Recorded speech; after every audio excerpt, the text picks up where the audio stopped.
Hello, কি খবর সবার? আশা করছি সবাই খুব ভালো আছেন। আমি কোথায় যাচ্ছি জানেন? আমি যাচ্ছি রাঙ্গামাটি। যাই হোক, আপনারা হয়তোবা থাম্বনেইলে অথবা বুঝিয়ে নিয়েছেন আমি কোথাও যাচ্ছি। তো আমি বাড়ি যাচ্ছি। দেখেন, এই সিনারিটা তো যারা আমার ভিডিও দেখেন তারা খুব পরিচিত। মানে আমার ব্যালকনি, সাথে এই যে দৃশ্যগুলো, কী যে ভাল লাগে, মানে শান্তি লাগছিল। ঢাকা শহর আমার জন্য না অ্যাকচুয়ালি।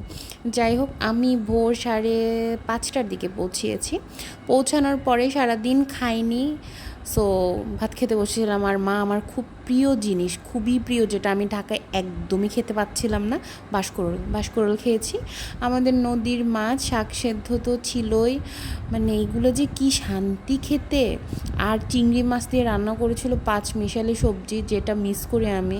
সব খেয়ে দিয়ে আমি ঘুম থেকে উঠে দেখি মার এলাহি কাণ্ড। এটা আসলে শুধু আমি এসেছি বলে রান্না হয় এই টাইপের কোনো কিছু না। আসলে আমাদের বাসায় প্রত্যেক দিনই এই ধরনেরই এতগুলো পদেরই খাবার হয়। কারণ বাবা এটা খায়, মা এটা খায়, এক একজনের এক একটা। তো প্রথমে আমি নিয়েছি বাঁশকরল দিয়ে ডিম ভাজি, আর বাঁশকরল দিয়ে মিক্সড সবজি, সাথে তিতা করলা দিয়ে বাঁশকরল, মানে সব বাঁশকরল। আর এটা কচুর ফুল, আর এটাও বাঁশকরল। মানে আমি আসবো, মাকে বলেছি আমি বাঁশকরল খাবই, মা রান্না করে রেখেছে। আর আমি বাসায় আসলে দেশি মুরগি তো চলবেই। দেশি মুরগি এত মজা করে খেয়েছি, লাইক মানে আমার এত তৃপ্তি লেগেছে। বাঁশকরল খাওয়ার জন্য আমার জান বের হয়ে যাচ্ছিল। আর ডাল তো খাবারে নেই, মানে এতগুলো খাবার বাকি রয়ে গেছিলো।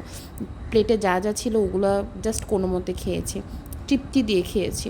আর খাওয়ার পরে ফরমালিন মুক্ত সবুজ মালটা, এত টেস্ট! আমি বাসায়, মানে বাসা থেকে গেলে আমার যে কি খারাপ লাগে, আমার খাবার দাবার সাথে আমার ব্যালকনি, সব মিলিয়ে একটা দিনের জন্য আছি। জানি না কতটুকু ভিডিও করতে পারবো, বাট আমার বাসার যা কিছু আছে সব কিছু নিয়ে ভিডিও করা হবে। আমার পাশে থাকবেন আর আমার ভিডিওগুলোকে লাইক, কমেন্ট, শেয়ার করবেন।